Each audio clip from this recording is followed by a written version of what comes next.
23 अप्रैल को पश्चिम बंगाल में पहले चरण में 152 सीटों पर वोटिंग हुई। वहीं तमिलनाडु में 264 सीटों पर वोटिंग की गई। और अब वोटिंग में क्या हुआ क्या नहीं हुआ वो 4 मई को अपने आप पता चल जाएगा, क्योंकि 4 मई वो तारीख है जिस दिन रिजल्ट जो है वो ऐलान होने वाला है। लेकिन उससे पहले वेस्ट बंगाल और तमिलनाडु में क्या कुछ हुआ, किस नेता ने क्या बयान दिए वोट डालने के बाद, और उस दौरान हिंसा हुई नहीं हुई, ये पूरा जो मामला है कि उस दौरान जो भी कुछ हुआ हम आपको इस वीडियो के जरिए बताएंगे। शुरुआत करेंगे बंगाल से। तो बंगाल ने इस बार 92% वोटिंग हुई है, यानी कि 92.66%। दरअसल पश्चिम बंगाल में प्रथम चरण का मतदान संपन्न हो गया। गुरुवार शाम तक 152 चुनाव क्षेत्रों में 92% से ज्यादा मतदाताओं ने अपने मताधिकार का प्रयोग किया। चुनाव आयोग का ये कहना है कि बंगाल में पहले कभी भी इतना ज्यादा वोटर टर्नआउट नहीं हुआ था। असल में किसी दूसरे इलाके में इतनी ज्यादा हिस्सेदारी कभी भी नहीं पाई गई है। और फिर चुनाव आयोग ने अपने एक्स हैंडल पर एक पोस्ट भी किया, जिसमें उन्होंने लिखा कि मुख्य निर्वाचन आयुक्त ज्ञानेश कुमार ने बताया है कि आजादी के बाद हुए किसी भी चुनाव में ना तो तमिलनाडु और ना ही पश्चिम बंगाल में इतना ज्यादा वोटर टर्नआउट हुआ होगा। ये पहली बार है जब इतना जो वोट है वो रिकॉर्ड बना है। हालांकि पहले चरण में मतदान की एक और खास बात है कि जिन सीटों पर सबसे ज्यादा मतदान हुआ है उनमें ज्यादातर सीटें मिक्स हैं। असल में किसी दूसरे इलाके में इतनी ज्यादा हिस्सेदारी कभी भी नहीं पाई गई थी, कभी दर्ज नहीं की गई थी। अपने एक्स हैंडल पर भी पोस्ट में मुख्य निर्वाचन आयुक्त ज्ञानेश कुमार ने बताया कि आजादी के बाद हुए किसी भी चुनाव में ना तो तमिलनाडु में और ना ही पश्चिम बंगाल में इतना ज्यादा वोटर टर्नआउट हुआ होगा। ये पहली बार है जब ऐसा हुआ। हालांकि पहले चरण के मतदान की एक और खास बात यह रही कि जिन सीटों पर सबसे ज्यादा मतदान हुआ उनमें से किसी एक धर्म या फिर एक जाति के लोग नहीं थे, बल्कि ज्यादातर सीटें मिक्स थी। यानी इन सीटों पर मुसलमान भी बहुसंख्यक और हिंदू भी बहुसंख्यक थे। जैसे मुर्शिदाबाद की अगर हम बात करें तो वहां के भगवान गोला सीट पर 96.5% मतदान हुआ, जहां 85% आबादी मुसलमानों की है। सिर्फ 14.2% आबादी जो है वो हिंदुओं की है। इसके बाद रघुनाथगंज में 96.3% मतदान हुआ और ये सीट भी मुर्शिदाबाद में आती है, जहां 80% वोटर्स मुस्लिम है। मुर्शिदाबाद की ही लालगोला सीट पर 96% मतदान हुआ है। यहाँ भी हिंदू अल्पसंख्यक हैं और मुसलमानों की आबादी 80% से भी ज्यादा है। तो अगर आप देखेंगे कि किस तरीके का पूरा समीकरण है। हालांकि 2001 में 75%, 2006 में 81.26%, 2011 में 84%, 2016 में 83.2%, 2021 में 82.3% और अब सबसे ज्यादा 2026 में पाया गया है।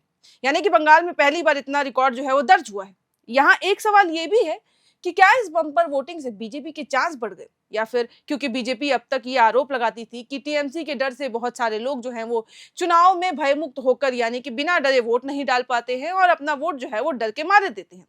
और सवाल चुनाव आयोग से भी है कि क्या इसका मतलब ये है कि 3 करोड़ 60 लाख मतदाताओं में से 3 करोड़ 31 लाख ने वोट डाला है, जबकि इतने सारे वोटर्स के नाम भी कटे थे एसआईआर के दौरान। तो सवाल कई ज्यादा है लेकिन जवाब अभी भी बाकी है। हालांकि चुनाव आयोग ने बिना हिंसा के चुनाव कराने की चुनौती भी ली थी, लेकिन अशांति की छिटपुट घटनाओं को पूरी तरीके से टाला नहीं जा सका और कुछ खबरें जो है वो वोटिंग के दौरान सामने भी आई। बीरभूम के खैरासोल, दुबराजपुर और लाभपुर के साथ साथ मुर्शिदा के नौदा में भी राजनीतिक तनाव बढ़ता नजर आया। कूच बिहार के तूफानगंज में भी अशांति की घटनाएं सामने आई। मिदनापुर के 2 जिलों के साथ साथ मालदा और पुरुलिया में भी तेज गर्मी की वजह से 4 लोगों की मौत हो गई। भारी वोटिंग से उत्साहित सत्तारूढ़ पार्टी और विपक्ष दोनों को अब अपनी जीत की उम्मीद है। उनको ऐसा लगता है कि जिस तरीके से बम्पर वोटिंग हुई है तो क्या पता उनके चांसेस बढ़ गए हैं। और ये कहते हुए कि डर पर उम्मीद की जीत हुई है, प्रधानमंत्री ने एक चुनावी रैली में ये दोहरा भी दिया कि भाजपा बंगाल में सरकार बनाने के लिए पूरी तरीके से तैयार है। वहीं पे टीएमसी अध्यक्ष ममता बनर्जी ने भी कहा कि वोटिंग ट्रेंड्स को देखते हुए ऐसा लगता है कि तृणमूल ने पहले ही जीत हासिल कर ली है। मैं लोगों के मन को जितना समझ पाई हूं, जितना जान पाई हूं और अभी तक हुए मतदान के आधार पर मैं यही कह सकती हूं कि हम अभी से ही जीत की स्थिति में हैं। मुझे किसी पद में कोई दिलचस्पी नहीं है, मुझे कुर्सी नहीं चाहिए, मैं सिर्फ दिल्ली में भारतीय जनता पार्टी की सरकार का अंत चाहती हूँ। इस तरीके का जो है बयान वोटिंग के बाद दिया गया। प्रधानमंत्री ने अपनी बात रखी और ममता बनर्जी ने भी ये सब कहा। वहीं देखा जाए तो मोदी यानी कि प्रधानमंत्री नरेंद्र मोदी ने पश्चिम बंगाल विधानसभा चुनाव के पहले चरण में बड़ी संख्या में वोट देने के लिए राज्य की जनता को बधाई भी दी है और मतदान के अब तक के आंकड़ों को परिवर्तन के लिए शानदार जनादेश का संकेत बताया। उन्होंने साफ कहा कि उनको पूरा विश्वास है कि ये बंगाल के मतदाताओं द्वारा बदलाव के पक्ष में किया गया एक वोटिंग है और शानदार जनादेश होगा। यानी कि दोनों ही पार्टियों को अब भरोसा है कि जिस तरीके से इस बार रिकॉर्ड हुआ है तो शायद वोट उनकी वजह से उनकी तरफ आए होंगे। अब आम तौर पर जब भी कोई सरकार किसी राज्य या फिर देश में काफी समय से सत्ता में होती है तो भारी वोटिंग को अक्सर एंटी इनकम्बेंसी के साथ जोड़ दिया जाता है, उसका संकेत माना जाता है।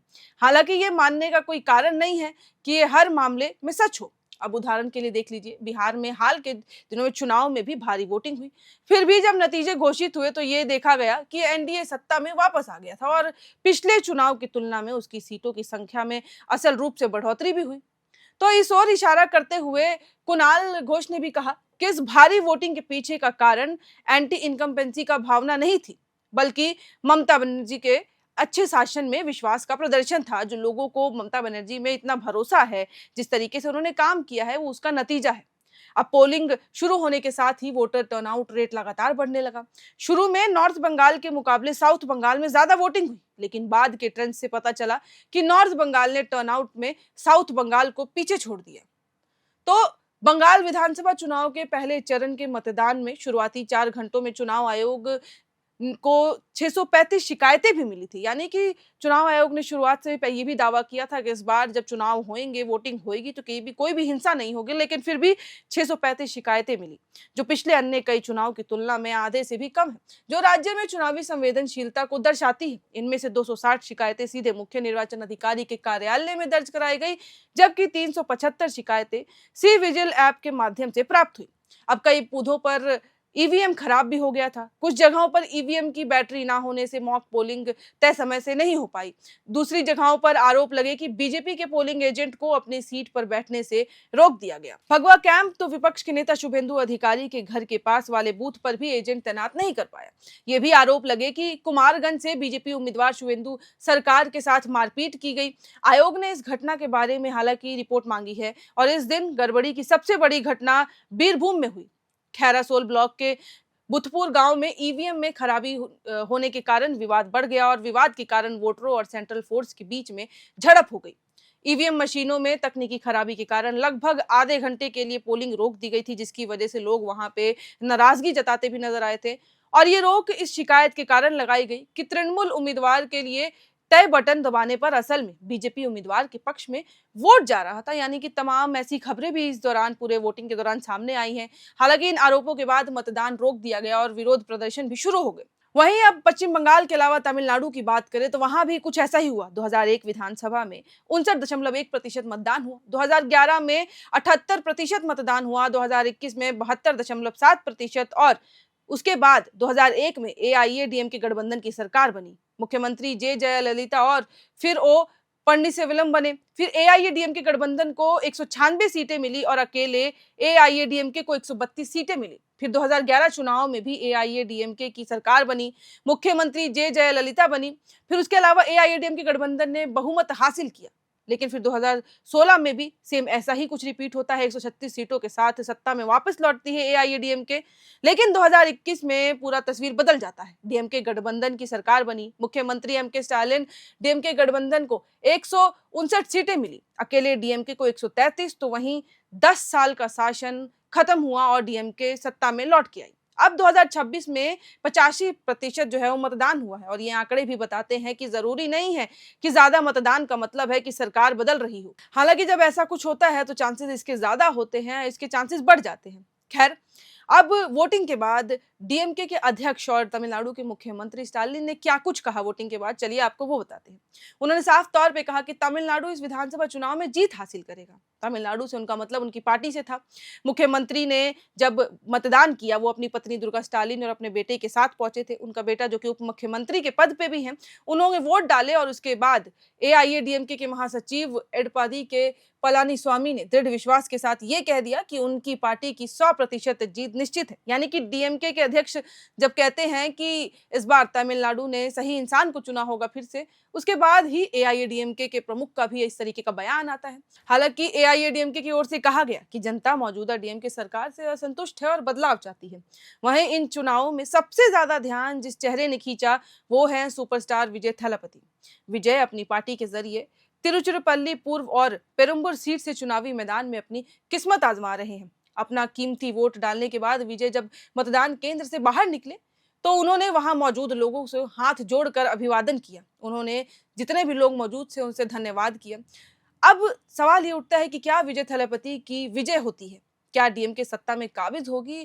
ख़ैर अब ये सब बातें जो हैं वो 4 मई को पता चलेंगी, लेकिन जब विजय थलापति वहाँ पे मतदान डालने के लिए गए, तो वहाँ भीड़ इतनी ज़्यादा उमड़ पड़ी कि वहाँ पे गार्ड्स को बाकायदा विजय को घेर के मतदान केंद्र में ले जाना पड़ा, फिर वहाँ से बाहर निकालना पड़ा। यानी कि वोटिंग के दौरान भी विजय थलापति की जो एक फैन फॉलोइंग है, वो साफ तौर पर नज़र आई। तो क्या तीसरा ऑप्शन जो तीसरा विकल्प मिला इस बार तमिलनाडु को, वो भी कुछ असर डालेगा? क्योंकि तमिलनाडु में भी इस बार 84% 85% जो है वो वोटिंग पोलिंग जो है वो संख्या दर्ज की गई है। तो क्या इसका असर पड़ेगा? क्या इसका एक कारण ये भी है कि विजय थलापति चुनाव में उतरे थे और उनकी जो फैन फॉलोइंग है, वो भी उसने भी बढ़-चढ़कर वोट दिया है। तो ये सारी बातें जो हैं वो 4 मई को इसका खुलासा होगा, जब रिज़ल्ट की घोषणा की जाएगी और रिज़ल्ट साफ बता देगा कि पश्चिम बंगाल में सत्ता पर कौन काबिज़ होगा, तमिलनाडु में सत्ता पर के कौन काबिज़ होगा, क्या तस्वीरें बदलेंगी, क्या समीकरण बदलेंगे। ख़ैर इस वीडियो में इतना ही। आगे इन सब से जुड़ी जो भी खबरें आती हैं, अपडेट्स आते हैं, वो हम आपके साथ साझा करते रहेंगे। बने रहें एयर नाउ के साथ।